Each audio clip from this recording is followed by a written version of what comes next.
Olá, seja muitíssimo bem-vindo, bem-vinda ao meu canal. Hoje, sexta-feira, dia 13 de outubro, feriado aí prolongado, né? Muita gente já emendou, que ontem foi feriado nacional, dia da padroeira do Brasil.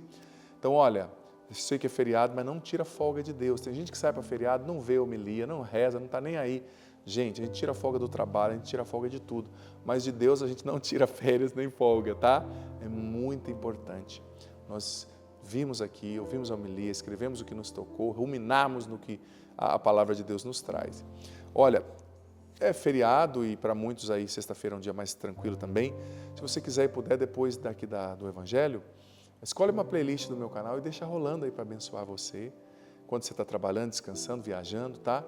Eu indico hoje a playlist dos temperamentos, está muito boa, e também a playlist das orações poderosas, orações para abençoar você. Oração pela cura e libertação da ansiedade, oração para dormir bem, meditação para acalmar a ansiedade, oração para conseguir um emprego, para encontrar a pessoa certa, para abençoar a casa, para libertar a família, pela vida financeira, muita coisa é para abençoar você. Playlist Orações Poderosas. Se inscreve no canal, deixe sua curtida, ative o sininho das notificações e deixe aqui nos comentários seus pedidos de oração. O Evangelho está em Lucas capítulo 11, versículo do 15 ao 26.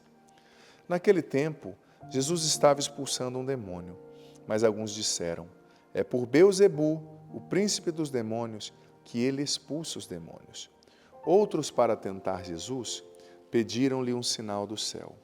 Mas, conhecendo seus pensamentos, Jesus disse-lhes: todo reino dividido contra si mesmo será destruído, e cairá uma casa por cima da outra.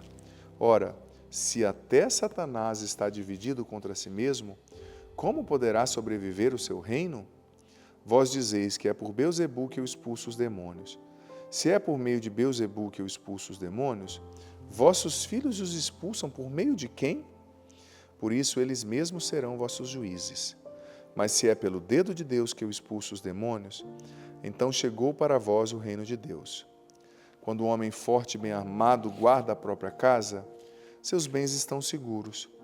Mas quando chega um homem mais forte do que ele, vence-o, arranca-lhe a armadura na qual ele confiava e reparte o que roubou. Quem não está comigo está contra mim. Quem não recolhe comigo dispersa. E quando o espírito mau sai de um homem, fica vagando em lugares desertos à procura de repouso. Não o encontrando, ele diz: vou voltar para minha casa de onde saí. Quando ele chega, encontra a casa varrida e arrumada. Então ele vai e traz consigo outros 7 espíritos piores do que ele. E entrando, instalam-se aí. No fim, esse homem fica em condição pior do que antes. Palavra da salvação, glória a vós, Senhor. Olha, diante da teimosia ali dos seus ouvintes, Jesus exigiu deles uma tomada de decisão, né? Eles precisavam aceitar, decidir se aceitavam ou não. Se aceitassem, deveriam começar a viver de um jeito novo, né? Procurar valores novos. O mesmo desafio Jesus continua fazendo a nós, viu? Veja bem, Jesus fez muitos milagres e eles diziam: é por Beelzebu que ele expulsa os demônios, né? Pelo príncipe dos demônios que ele expulsa os demônios. E Jesus falou: olha, o reino dividido contra si não vai subsistir, vai acabar. Como é que o diabo está dividido contra o diabo, né? Isso é um princípio eterno, um ensinamento básico.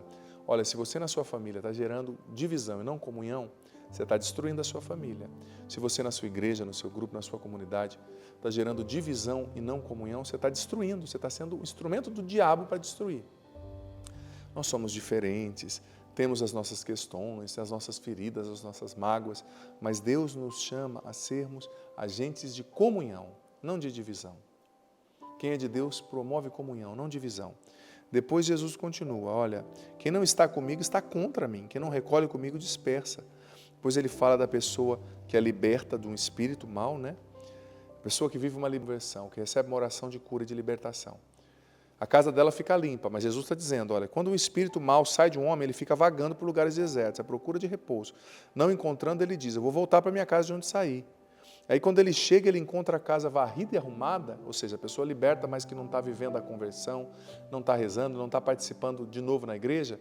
Então o espírito vai, chama 7 espíritos piores do que ele. E entrando novamente nessa pessoa, a condição dela fica pior do que antes.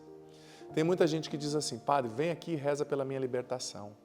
Olha, eu só vou rezar pela sua libertação do mal se você buscar a sua conversão, se você de fato participar da igreja, se você de fato seguir Jesus, porque senão, me perdoe, a sua condição, você recebe uma libertação e a sua condição fica pior do que antes.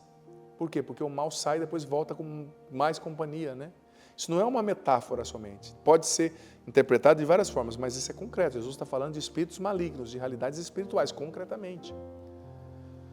Tem gente que, tipo assim, vê o padre e diz assim, ai, põe a mão sobre mim. Eu, sinceramente, de um tempo para cá, eu só imponho as mãos sobre quem dobra o joelho diante de Deus. Senão eu não imponho. Porque você fica contaminado, pesado com aquela oração, sabe? A pessoa não muda de vida, recebe uma libertação momentânea e depois fica pior. Acontece isso que viveu o Evangelho. Por quê? Isso que disse o Evangelho, desculpa. Por quê? Porque a pessoa não busca a conversão, a pessoa não reza, a pessoa não adora, a pessoa não comunga. Se você quer ser liberto, busque a Deus, mas também tenha uma vida com Deus. Tenha uma vida de oração, tenha uma vida de conversão, tenha uma vida de busca de Deus. Porque senão a situação fica pior, né, do que antes. E também, voltando ao que o Evangelho disse no início, lute para viver sinceramente a sua conversão. Sinceramente. Leve Deus a sério. Não seja um agente de divisão. Ai, padre, é que você não sabe o que o padre fez, você não sabe o que o fulano fez. Se tiver que falar com alguém, fale com o diretor espiritual ou fale com a pessoa. Muitos brasileiros têm essa mania, não fala com a pessoa, mas fala da pessoa. Outras culturas, como os portugueses e tantos outros, eles chegam e falam para você o que eles têm que falar, mas pelo menos não fica dissimulando fofoca. Isso é covardia. Isso é, sabe, além de ser pecado, pecado contra a caridade é uma covardia. É fácil falar do outro. Não, mas fala para o outro, né? Porque é ele ouvir o que ele precisa ouvir. O Senhor esteja convosco, Ele está no meio de nós, desça sobre vós, sobre a água, a bênção do Senhor, Pai, Filho e Espírito Santo. Amém. Digita aqui agora, Deus é o meu tudo. A nossa frase de hoje, testemunho público de fé, não sai sem digitar. Escreve aqui nos comentários, nem que seja 2 linhas, o que você entendeu desse evangelho, dessa reflexão, o que Deus está falando para você, o que Ele pede para você hoje. Escreve, pensa nisso, é muito importante para você não ser um ouvinte distraído. Ótima sexta para você.